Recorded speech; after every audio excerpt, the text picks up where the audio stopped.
Dante Moreau's reflection stared back at him in the window of the silver thread, his cold eyes calculating the value of the small tailor shop as he adjusted his platinum cufflinks.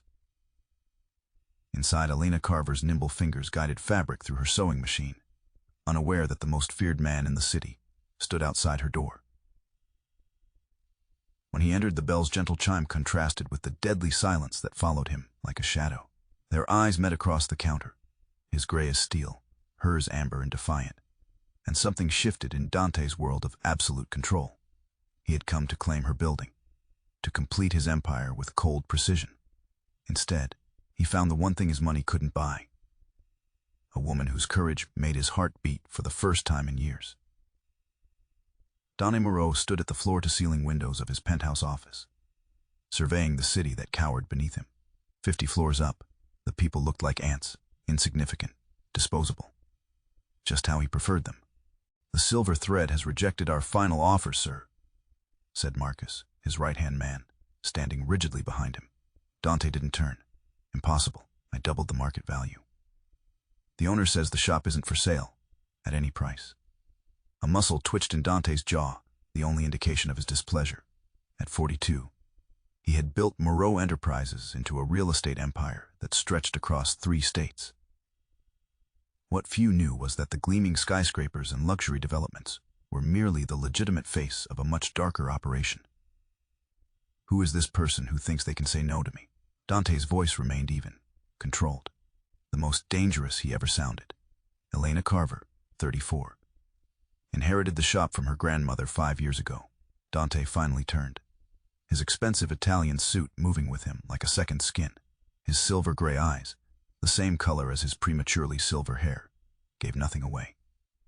"The Riverside Quarter development cannot proceed without that property," he said. "It's the cornerstone of the entire project. Send her another offer. Triple it." Marcus hesitated. "We've tried that approach, sir, perhaps more. Persuasive methods." Dante's empire had been built on such persuasive methods: broken fingers, burned businesses, disappeared opponents. But lately, he'd been more careful about keeping his legitimate and illegitimate businesses separate. "No," Dante decided. "This requires a personal touch." The next morning, the silver thread was exactly what Dante expected: small, outdated, insignificant. The only surprise was the warmth that greeted him when he pushed open the door. A small bell announcing his arrival. The shop smelled of fabric softener and fresh coffee.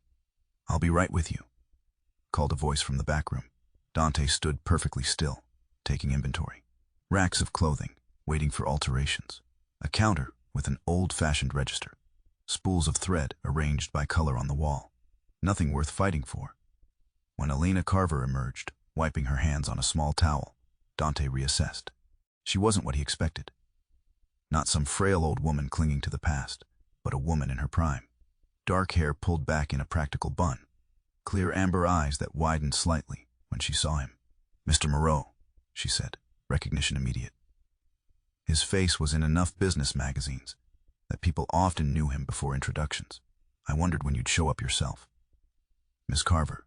He stepped forward, extending his hand. "I believe we have business to discuss." She didn't take his hand. "We don't, actually. I've already declined your offers."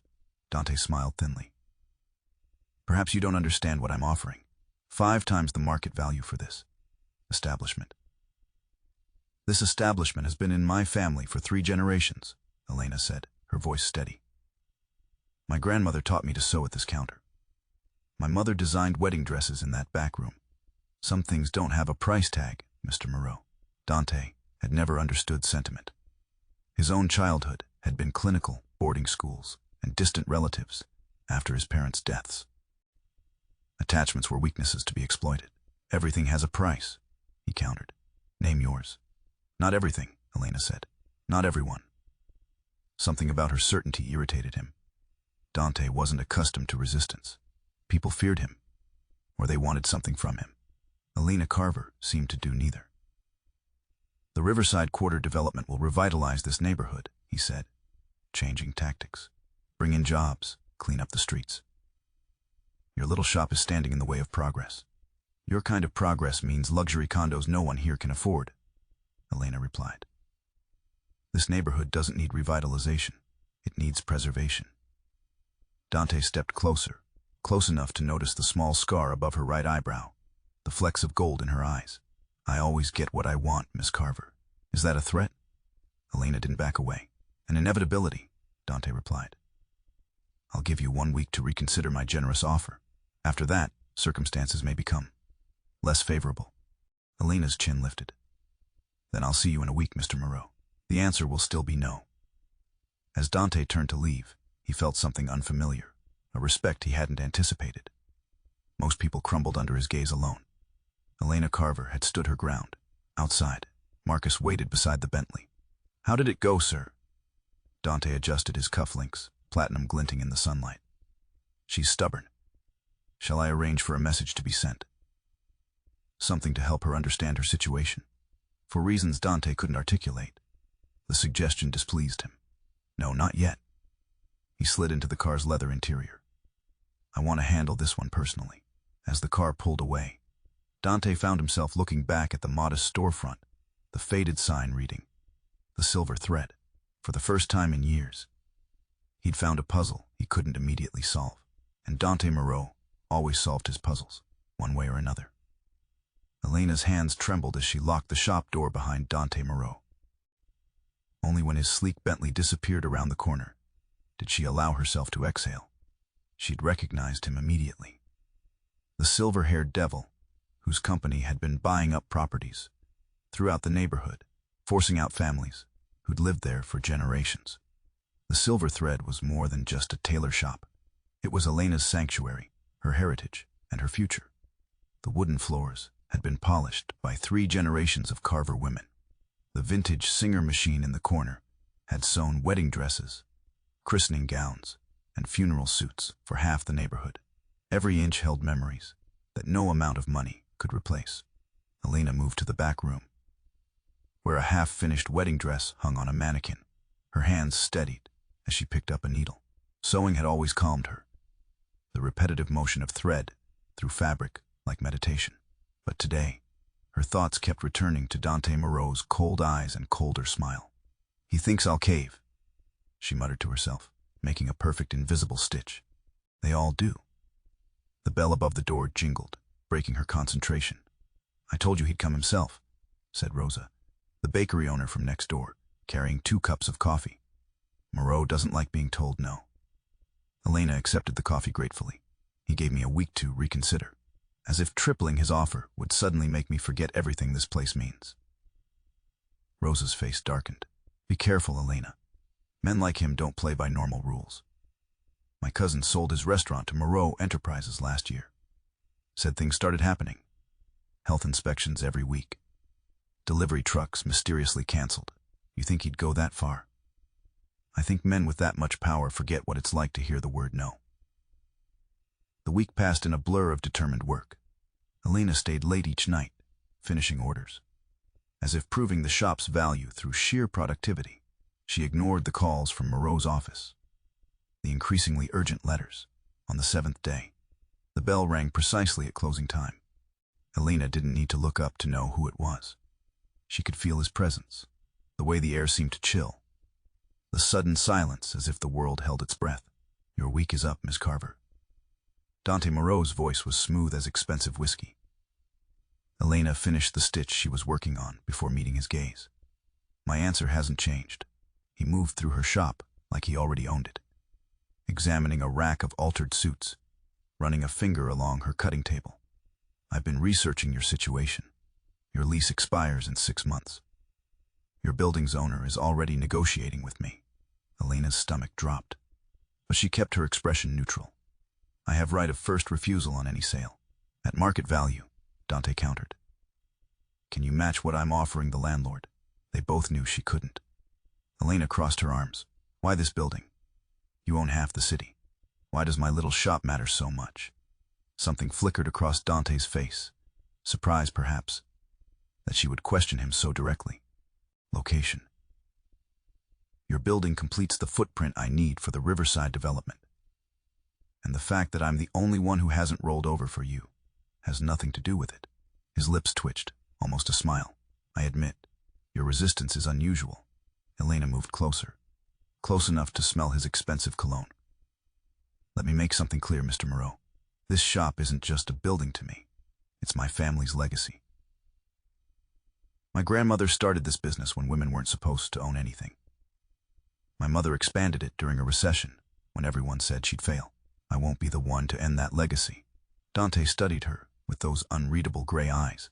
Sentiment is expensive, Miss Carver. Some things should be. He circled her workstation, picking up a spool of silver thread. What if I offered you a compromise? A new location, expenses paid, same square footage.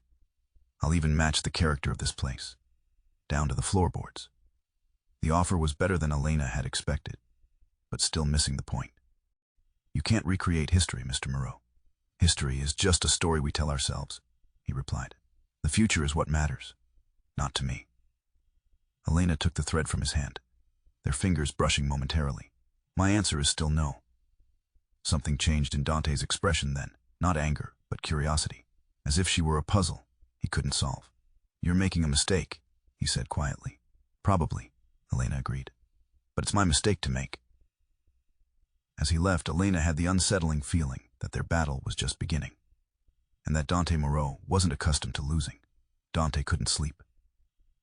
3 nights in a row, he'd found himself staring at the ceiling of his penthouse, thinking about amber eyes and stubborn principles. Elena Carver had gotten under his skin in a way no one had before. What have you found? He asked Marcus the next morning, standing at his office window.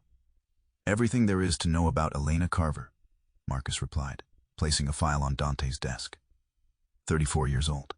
Parents deceased. Father in a car accident when she was 12. Mother from cancer 5 years ago. Grandmother raised her, taught her the tailoring business, college education, fashion design at Parsons, turned down jobs at major fashion houses to run the family shop. Dante flipped through the file, studying the photographs. Elena at a community fundraiser. Elena walking her small dog in the park. Elena laughing with an elderly customer outside her shop. Financial situation, he asked. Modest but stable. The shop makes enough to support her. No significant debt beyond normal operating expenses. She lives in the apartment above the shop. Relationships. Nothing serious in the past 3 years. Brief engagement that ended when her mother got sick. She broke it off to care for her. Dante closed the file. Weaknesses. Marcus hesitated. She's loyal. To family, to customers, to the neighborhood. Uses her skills to help local schools with costumes. Alters suits for job interviews for people who can't afford it. The community loves her. Dante frowned. Loyalty wasn't a weakness he could easily exploit, not without consequences. Sir, Marcus ventured, if I may ask, why are you so focused on this particular property? We could reconfigure the development. Because she said no, Dante replied simply. Then, realizing how petulant that sounded, he added, and because I don't compromise my vision, not for anyone. The truth was more complicated. Something about Elena Carver challenged him. In his world of yes-men and sycophants, her defiance was refreshing. There's one more thing, Marcus said. Her grandmother had connections to the old Vitelli family. Nothing criminal. She was their tailor. But they protected the shop during the neighborhood wars in the 70s. Dante's interest sharpened. The Vitellis had been a rival family once, before his own organization absorbed most of their territory. A few old loyalties remained, though. Is that connection still active? Unknown. The last Vitelli patriarch died 10 years ago. Dante made a decision. I need a new suit. 2 days later, he returned to the silver thread. Elena's surprise was evident when he entered, but she quickly composed herself. Mr. Moreau, come to threaten my livelihood again. Actually, he said, I've come as a customer. Skepticism crossed her face. You want me to make you a suit? I've heard you're the best in the city. I have an important event next month. Elena's eyes narrowed. There are a dozen tailors who would jump at your business. Why me? Consider it a truce, Dante offered. I'm still interested in your property, but I can appreciate quality craftsmanship in the meantime. He could see her weighing her options. Refusing would be petty. Accepting meant dealing with him regularly. Fine, she finally said, but I charge what I'm worth. And payment up front, of course. Dante almost smiled at her audacity. The measurement process was intimate in a way Dante hadn't anticipated. Elena was professional, but thorough. Her tape measure sliding across his shoulders, down his arms, around his chest. Her touch was clinical, yet each point of contact seemed to linger on his skin. "You have unusual proportions," she commented, noting measurements in a small book. "Broader shoulders than typical for your frame. Is that a problem?" "No, just means everything must be custom. No shortcuts." She circled him, assessing. "What color were you thinking?" "Black," he answered automatically. Elena shook her head. "Too severe with your coloring. Charcoal gray would serve you better, with a silver thread accent to complement your eyes." No one spoke to Dante this way, with authority, without deference. It was novel, as she measured his inseam, kneeling before him with professional detachment. Dante found himself studying the top of her head, the way a few strands had escaped her practical bun. "How did you get the scar?" he asked, surprising himself. "Above your eyebrow." Elena's hands paused momentarily. "Fell off a ladder, trying to reach fabric on a high shelf. I was 10 and impatient." "Your grandmother didn't help you?" "She believed in learning from mistakes." Elena stood, meeting his eyes. "Something tells me you weren't allowed many mistakes growing up." The observation was uncomfortably perceptive.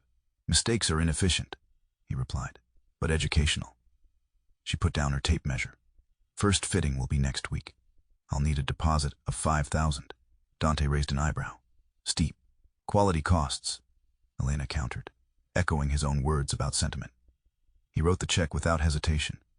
Watching her reaction, she didn't flinch at the amount, simply folded it and placed it in a drawer. "Why did you really come here today?" she asked as he prepared to leave. "I told you, I need a suit." "You need my building," she corrected. "This is just another tactic." Dante studied her, this woman who saw through him so easily. "Perhaps I'm curious about the person willing to stand in my way. And what have you learned?" "That you're either very brave or very foolish." Elena smiled for the first time since he'd met her. "Sometimes they're the same thing, Mr. Moreau." As Dante left, he realized something disturbing. He was looking forward to their next appointment, and Dante Moreau never looked forward to anything except closing deals and crushing opposition. Elena Carver was becoming a dangerous distraction. The fabric Elena selected for Dante's suit was exquisite. Italian wool so fine it felt like liquid beneath her fingers. She'd spent hours searching through her suppliers' collections, rejecting dozens of options before finding the perfect charcoal gray, with the subtle sheen she envisioned. "You're putting a lot of effort into this," Rosa commented, watching Elena carefully cut the pattern. "For a man trying to destroy your business." Elena didn't look up. "I don't compromise on quality, not even for him. Especially not for him," she thought. She wanted Dante Moreau to recognize what he was trying to erase. Craftsmanship that couldn't be replicated in some mass-produced development. When he arrived for his first fitting, Elena was struck again by his commanding presence. He wore power like a second skin, moved with the confidence of someone who never questioned his place in the world. "Arms out," she instructed, helping him into the half-constructed jacket. Her fingers brushed against his shirt, feeling the solid warmth beneath. Dante complied silently, watching her in the mirror as she worked. The unfinished suit already showed promise, highlighting his broad shoulders and trim waist. "You're very good at this," he observed as she pinned the sleeve. "3 generations of experience," Elena replied, her mouth full of pins. "Hold still." Their eyes met in the mirror. For a moment, neither spoke. Elena became acutely aware of how close they stood, her hands on his arms, adjusting the fit. There was something intimate about tailoring, learning the contours of someone's body, creating something that would move with them, become part of them. "How's business?" Dante asked, breaking the silence. Elena raised an eyebrow. "Suddenly interested in small business economics, Mr. Moreau." "Dante," he corrected. "And yes, actually, this neighborhood is changing." "Because of people like you," she countered, perhaps more sharply than intended. He didn't deny it. "Change is inevitable. The question is whether you adapt or get left behind." Elena moved around to his front, adjusting the lapel. She was close enough now to notice the faint scar along his jawline. Nearly invisible, unless you were looking for imperfections. Not all change is progress, she said quietly. Some things are worth preserving. His eyes, those cold gray eyes that at first seemed so empty to her, studied her face. Like what? Community history. Places where people know your name and your story. She stepped back, professional again. Turn, please. As Dante rotated, Elena caught sight of a man watching from across the street, dark suit, expressionless face. When he noticed her attention, he turned and walked away. Friend of yours? She asked, nodding toward the window. Dante glanced out, his expression hardening momentarily. Colleague. You have colleagues who follow you to fittings. I have colleagues who ensure my schedule runs smoothly, he replied smoothly. Security is a necessary precaution in my position. Elena wondered what kind of real estate developer needed that level of security. The rumors about Dante Moreau's other business interests surfaced in her mind. Whispers of connections that went beyond commercial real estate, of rivals who disappeared, of deals no one dared refuse, except her. I've upset someone by coming here, Dante said, reading her expression. That concerns you. It wasn't a question, but Elena answered anyway. It concerns me when cars I don't recognize park outside my shop, when my suppliers suddenly have delivery issues, when my insurance company calls about risk reassessment. Dante's expression darkened. Has someone threatened you? Not directly. Elena met his gaze. But I'm not naive. Give me names, he demanded, a new edge to his voice. Why? So you can send more intimidating men in dark suits. So I can ensure it stops. The intensity in his voice surprised her. For a moment, Elena glimpsed something beneath Dante's controlled exterior, something almost protective. I don't need your protection, she said, though with less conviction than intended. I need you to stop trying to take my shop. Dante stepped closer, the half-finished suit forgotten. What if those are two separate issues? Elena's heart quickened. They were standing too close now, the professional boundaries of Tailor and client blurring. They can't be, she said softly. Not with you. The tension between them was palpable, dangerous. Elena stepped back, breaking the moment. We're done for today, she said, her voice steadier than she felt. Next fitting is Tuesday. As Dante changed back into his own clothes, Elena wondered what she was doing. Playing with fire, certainly.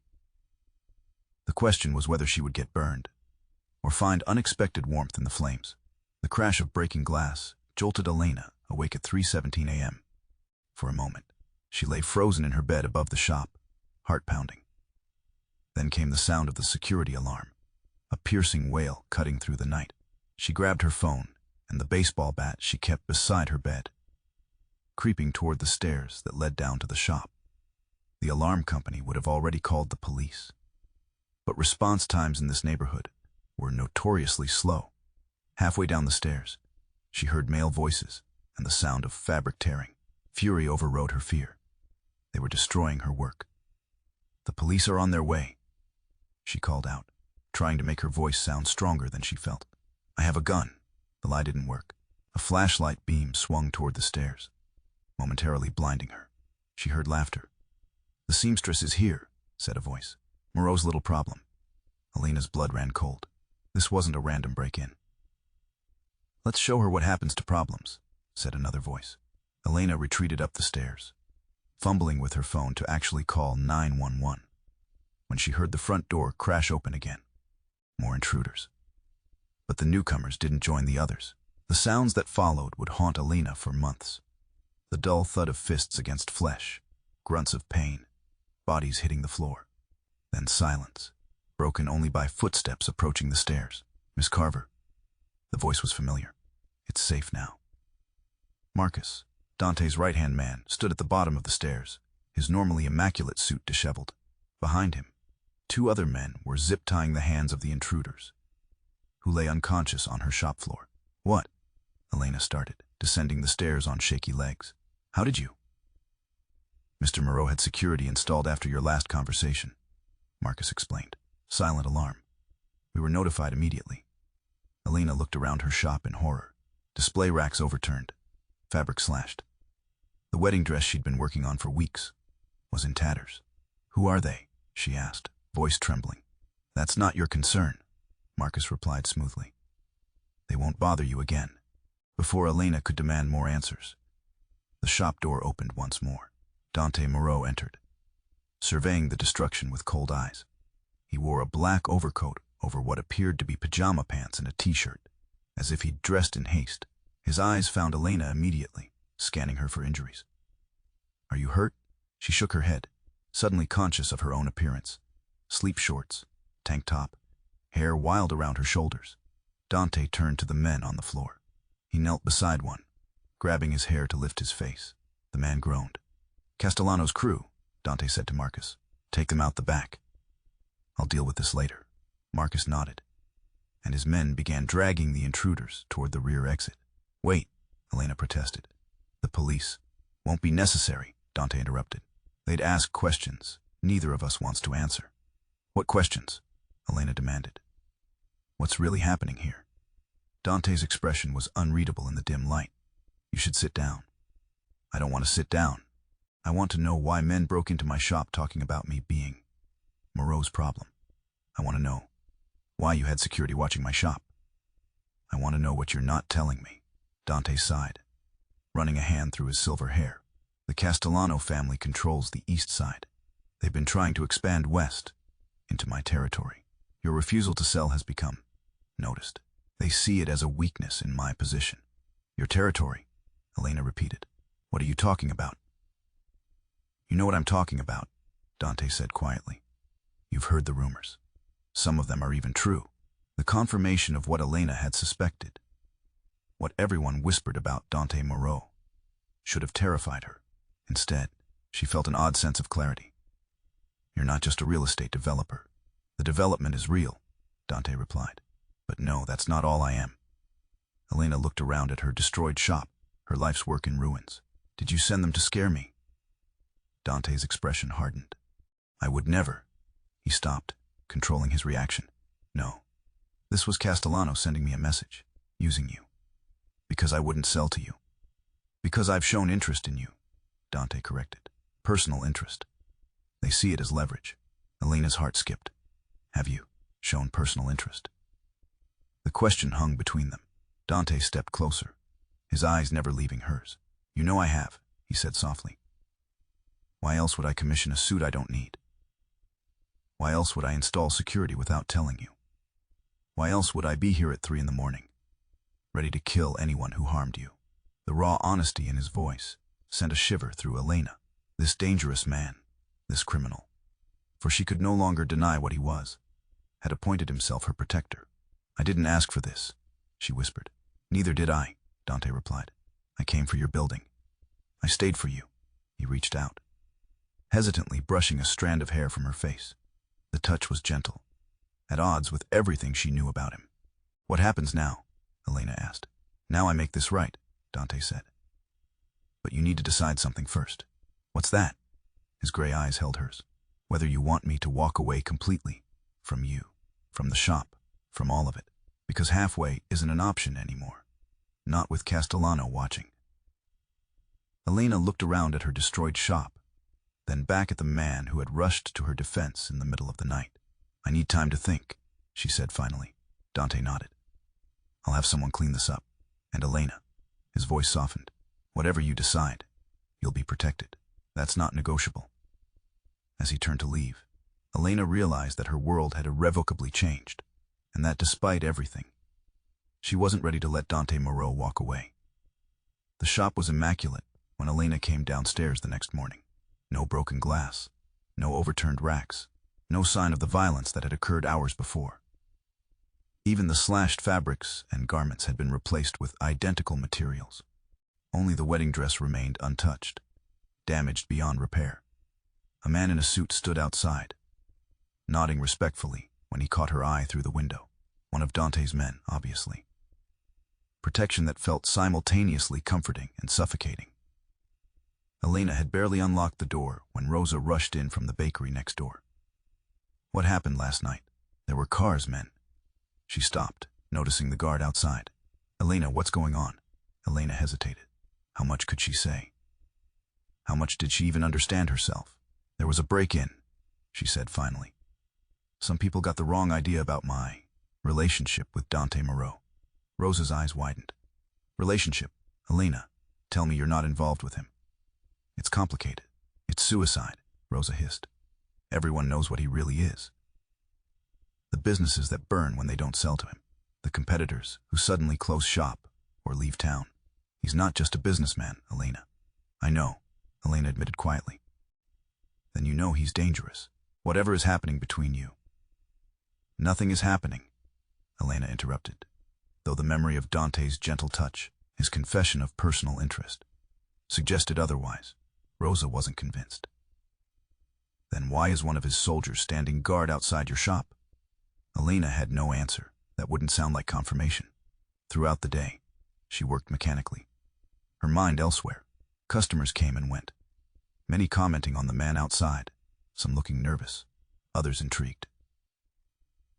Elena reassured them with vague explanations about security concerns after the break-in. At closing time, a sleek black car pulled up outside. Elena's heart raced as Dante emerged, impeccably dressed as always. The guard nodded and stepped aside as Dante approached the door. "May I come in?" he asked formally when she opened it. Elena gestured him inside, acutely aware of the eyes watching from neighboring shops. "Your man has been scaring my customers all day. Would you prefer I remove him and leave you unprotected?"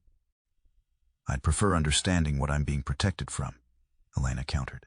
"Who exactly are the Castellanos? And why do they care about my shop?" Dante moved further into the store, running his hand along a rack of finished garments. "Vincent Castellano controls most of the illegal operations east of the river. Gambling, protection rackets, drug distribution. For years we've maintained an uneasy truce. I stay west, he stays east. And my shop is on the boundary," Dante explained. "The Riverside Quarter development would solidify my territory, push the boundary line further east. Castellano sees it as encroachment." "So this isn't about real estate at all," Elena realized. "It's about power, territory. It's about both," Dante corrected. "The legitimate business matters, but yes, there are additional considerations." Elena shook her head, trying to process it all. "And where do I fit in this gang war?" "You became a factor when you refused to sell," Dante said. "Then you became a target when Castellano's people noticed my personal interest in you." There it was again, that admission that made Elena's pulse quicken despite her better judgment. "What exactly is your personal interest in me, Dante?" she asked directly. He met her gaze, and for once, his expression wasn't carefully controlled. "You fascinate me, your courage, your principles, the way you see through pretense." He stepped closer. "You're the first person in years who's seen me as a man, not a reputation."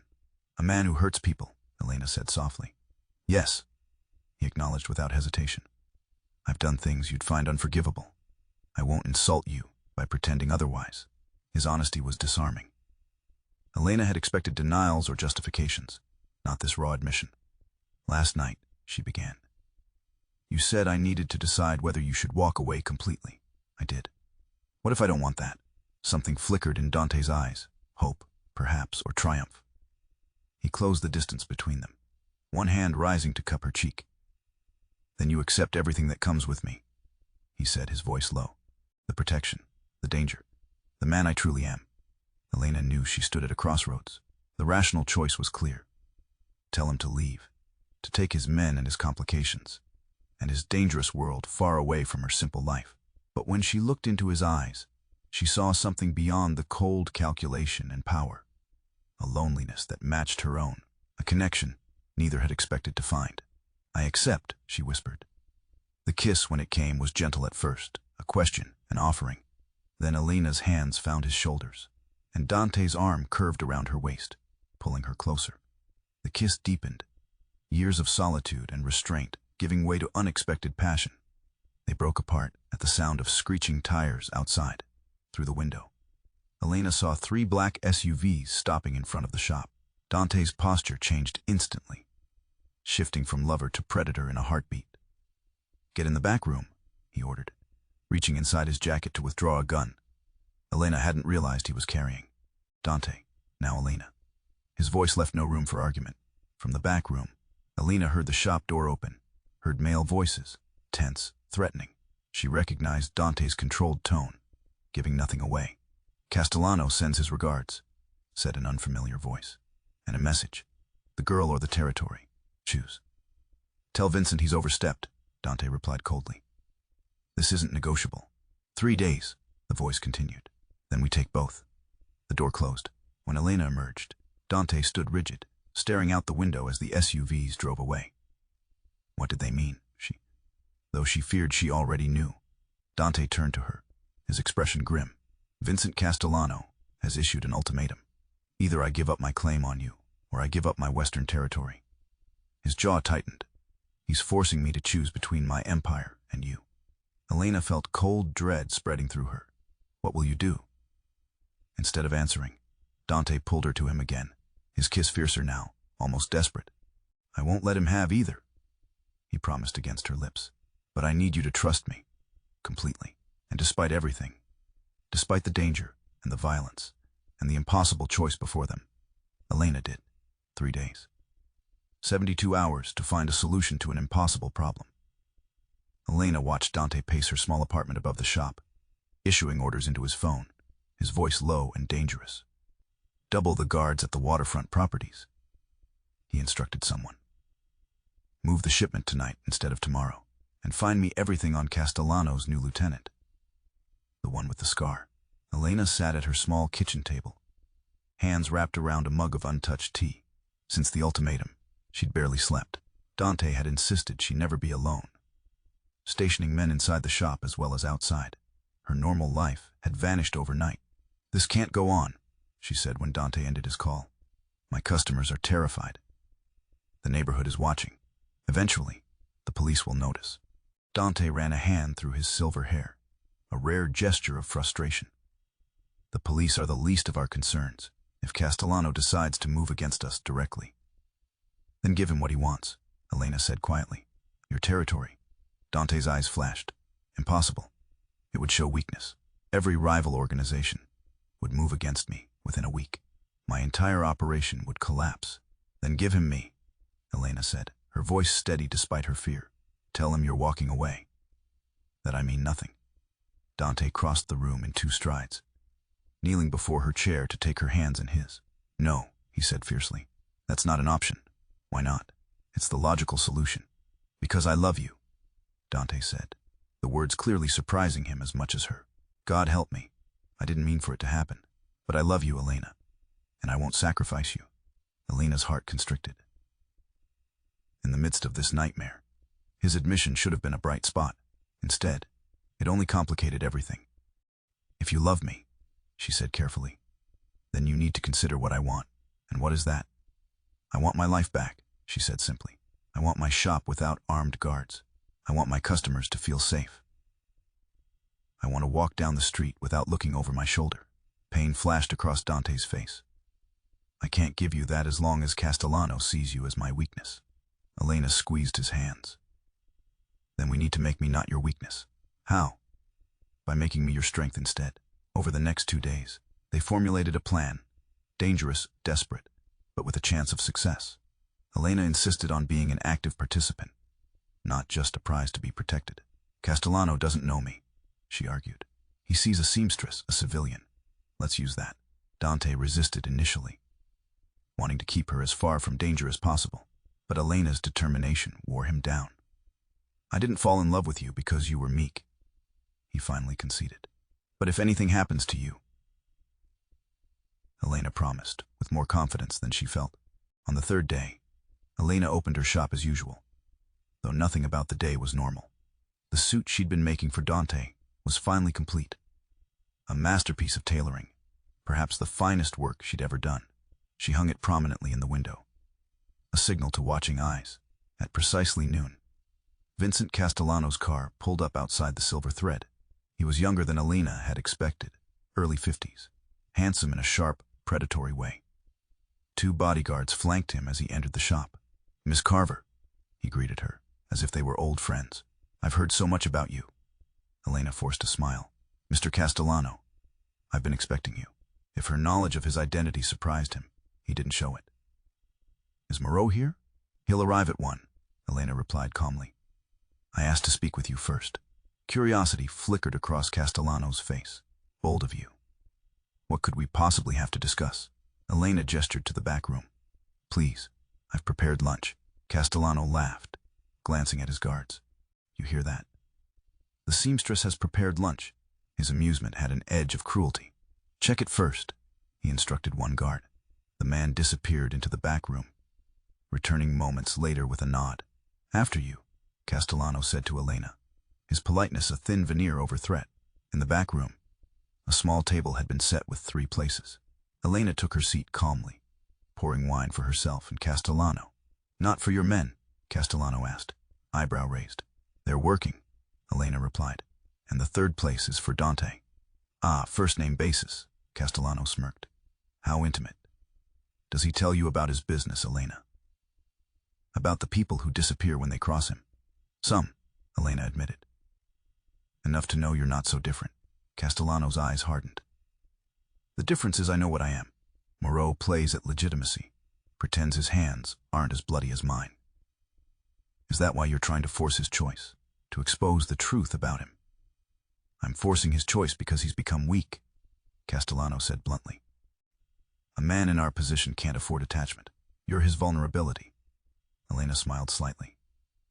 That's where you're wrong, Mr. Castellano. I'm not his vulnerability. I'm his asset. Before Castellano could respond, the shop bell rang. Dante entered, wearing the suit Elena had made him. Powerful, commanding. Every inch the dangerous man he truly was.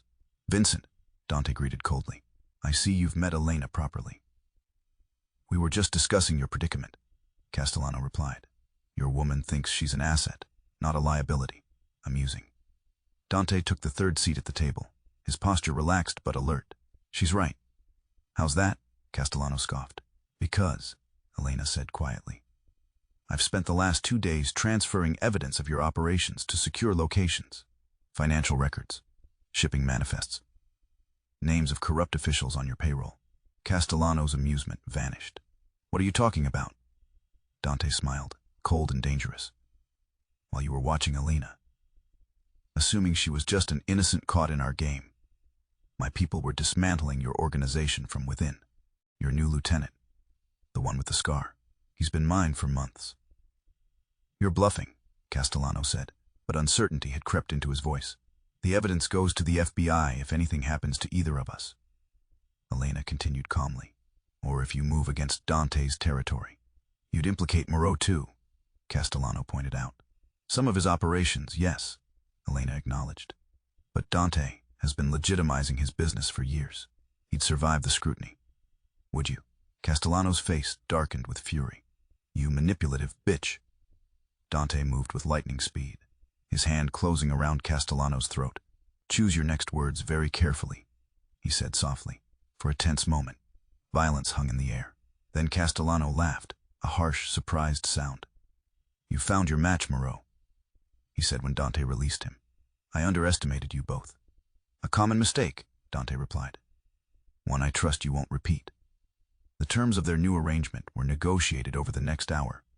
Territories clearly defined, a mutual non-aggression pact, and the understanding that Elena Carver was off limits. When Castellano finally left, Elena's composure crumbled.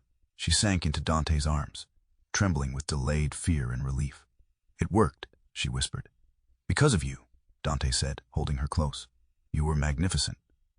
What happens now? Elena asked. Dante tilted her face up to his.